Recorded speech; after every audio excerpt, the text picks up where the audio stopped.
Moi, Biram Djabi, député mauritanien, mais surtout président d'Iran Mauritanie, du mouvement abolitionniste mauritanien. Aujourd'hui, 5 octobre 2023, je suis en train de me ressourcer parce que je suis en présence ici à Genève de figures importantes, dynamiques et constantes de la lutte pour les droits de l'homme dans le monde, en Afrique, mais aussi en Mauritanie. André Barthélémy, président d'honneur d'Agir Ensemble, Mike Hoffman, le président de l'association Vivre. Donc deux hommes avec leurs collègues, deux hommes, deux organisations qui ont toujours soutenu de manière déterminée la lutte pour les droits de l'homme en Mauritanie et la lutte contre l'esclavage en Mauritanie. André était venu en Mauritanie et avait pris des positions importantes contre les violations des droits de l'homme en Mauritanie. On doit agir ensemble. Mike était venu en Mauritanie en 2015 pour soutenir les prisonniers de l'Irak, dont j'étais le chef, dans la prison d'Alep, où il a été arrêté, arrêté en Mauritanie, maintenu en arrestation pendant 3 jours, avant d'être expulsé vers le Maroc. Aujourd'hui, j'étais en train de leur rendre compte, comme j'ai rendu compte à tous mes interlocuteurs durant ma visite à Genève, que ce soit les responsables onusiens, du mécanisme onusien des droits de l'homme, que ce soit les différents ambassadeurs accrédités au Conseil des droits de l'homme des Nations Unies que j'ai rencontrés, que ce soit les journalistes ou les jurys ici à Genève que j'ai rencontrés. J'ai rendu compte de la situation très désastreuse des droits de l'homme en Mauritanie. La situation de l'esclavage, 20% des Mauritaniens continuent à vivre l'esclavage ancestral, antique. Donc ce sont des gens qui naissent propriété d'autres gens et qui travaillent en conséquence comme des gens possédés sans aucun droit. Il y a les femmes qui sont les femmes esclaves, qui sont astreintes à vivre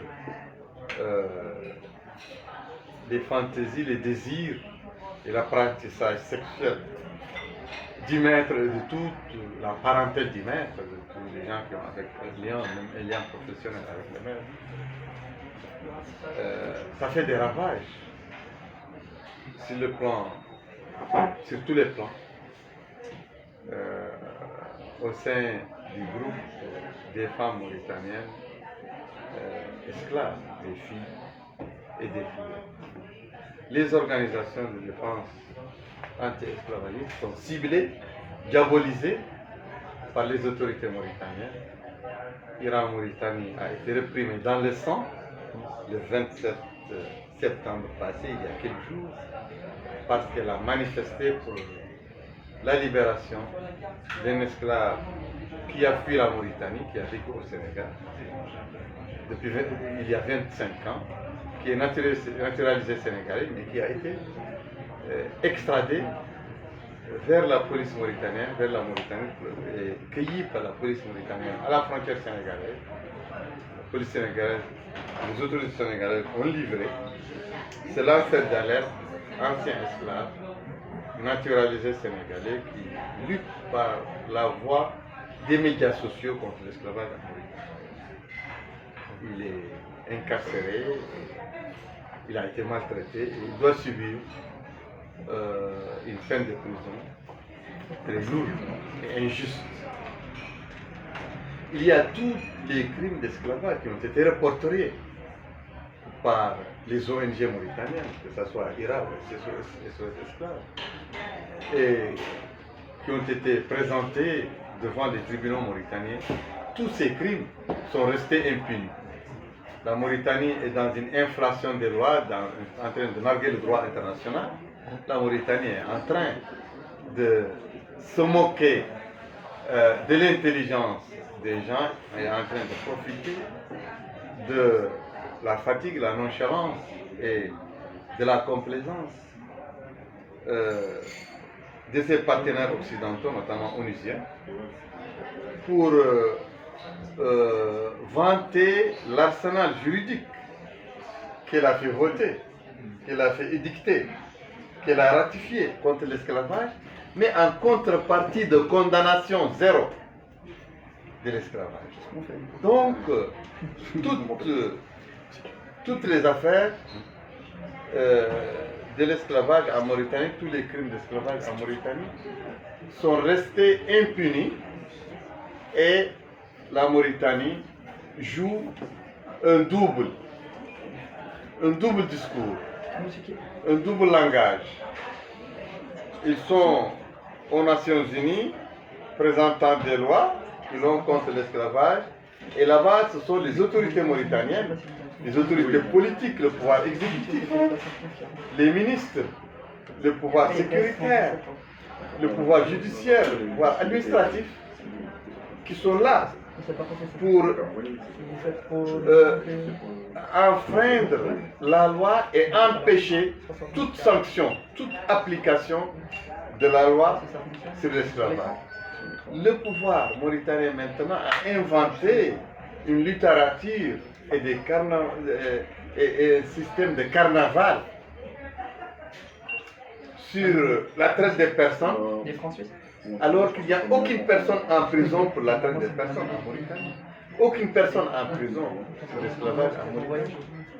Mais l'argent du contribuable mauritanien investi pour faire des carnavals contre l'esclavage, des carnavals contre la traite des personnes, pour faire des formations de juges, des formations d'ONG pour la lutte contre l'esclavage et sa traite, alors que le gouvernement lutte lui-même pour étouffer les organisations anti-esclavagistes, pour étouffer les complaintes des esclaves, pour étouffer les gémissements des esclaves. Donc, je suis ici pour remettre la communauté internationale, à commencer par les ONG, contre l'état des choses en Mauritanie. L'impunité totale, la continuité de l'esclavage, de la traite des personnes, de la violence et de la discrimination envers les femmes. Voilà, c'était ma mission avec les défenseurs des droits de l'homme. Merci. Monsieur le Président.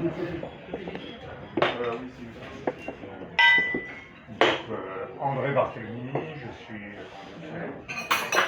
président d'honneur d'Agir Ensemble pour les droits de l'homme, mais aussi délégué en France de l'IRE, l'association suisse.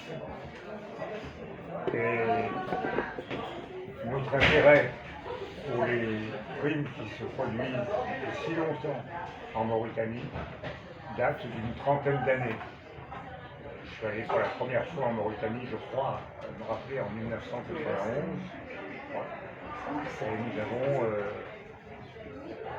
lutté aux côtés des associations locales, enfin, il n'y en avait pas beaucoup d'ailleurs, qui étaient prêtes à lutter contre les abus de pouvoir, contre les violations permanentes des droits de l'homme, notamment à l'époque, il y avait eu des assassinats de masse militaires ou africains. Bon, peu importe, c'est le passé. Mais aujourd'hui, Biram nous explique que l'esclavage existe toujours, qu'il n'y a pas seulement des séquelles d'esclavage, mais véritablement un esclavage. Donc je veux simplement redire mon propre engagement et l'engagement d'Agir Ensemble pour les droits de l'homme, de répondre, enfin d'étudier en tout cas attentivement une demande d'aide que nous adresserait IRA, et dans toute la mesure du possible, d'y répondre favorablement. C'est un engagement que je prends au nom d'Agir Ensemble pour les droits de l'homme. Mike parlera dans un instant de vision. En tout cas, merci. Vous avez quand même, vous pouvez rappeler aux Mauritaniens cette liste de tortionnaires que vous avez apparemment méticuleusement fait, qu'on vous doit beaucoup de choses à cause de ça. Ouais. Et merci de rappeler cela. C'est un peu ancien maintenant, il y a une trentaine d'années. Hein. Mais enfin, c'est vrai qu'à cette époque, donc je rappelle le fait, un très grand nombre, je crois que le nombre exact n'a jamais été connu, de soldats qu'on appelle négro-mauritaniens, n'est-ce pas, C'est ça. avaient été assassinés par l'armée nationale mauritanienne, c'est-à-dire par des hommes, par des officiers, c'est pas des forces surnaturelles, c'est des personnes. Et nous avions réussi à nous procurer une longue liste, je crois que c'était un peu plus de 150 noms, je n'ai pas la certitude du nombre, mais de cet ordre-là, des principaux tortionnaires et assassins, parce qu'évidemment, avant de les assassiner, on les avait torturés de façon absolument incroyable. Certains d'entre eux ont écrit d'ailleurs depuis. Et donc nous avons rendu public une liste de ces 150 tortionnaires et assassins, qui a circulé en Mauritanie, bien sûr, sous le manteau, évidemment, et qui a circulé aussi ailleurs dans le monde. Alors, bon, ces 150 ont continué à vivre, on n'a pas beaucoup les en empêchés, mais au moins ils ont eu beaucoup plus de difficultés à voyager. C'est ça. Ils risquaient sans cesse, en Europe notamment, même aux États-Unis peut-être, d'être arrêtés, etc. Donc voilà le résultat. En tout cas, c'est comme ça qu'a commencé notre lutte pour les droits des Mauritaniens. Merci, Président André. Président, allô? Merci. Oui. Mike Hoffman, donc fondateur de l'association Vivere, qui est basée à Lausanne, en Suisse. Et je dirais pas nouveau venu, mais venu de fraîche date, puisqu'il y a seulement une dizaine d'années qu'on a le plaisir et l'émotion de soutenir l'IRA dans sa lutte déjà ancienne contre l'esclavage, l'accaparement des terres et d'autres abus qui sont commis dans ces pays. Voilà. Je me reconnais totalement dans le témoignage évidemment que Biram a fait de la situation. Il y a beaucoup de perméabilité entre Agir ensemble pour les droits de l'homme et Vivere, donc pour des engagements chacun à sa mesure pour continuer, même si possible, renforcer notre soutien. Mais je dirais que c'est un plan simplement humain. Tant qu'une seule personne est encore sous le régime de l'esclavage en Mauritanie ou ailleurs, nous, on ne peut pas être tranquille. C'est ça.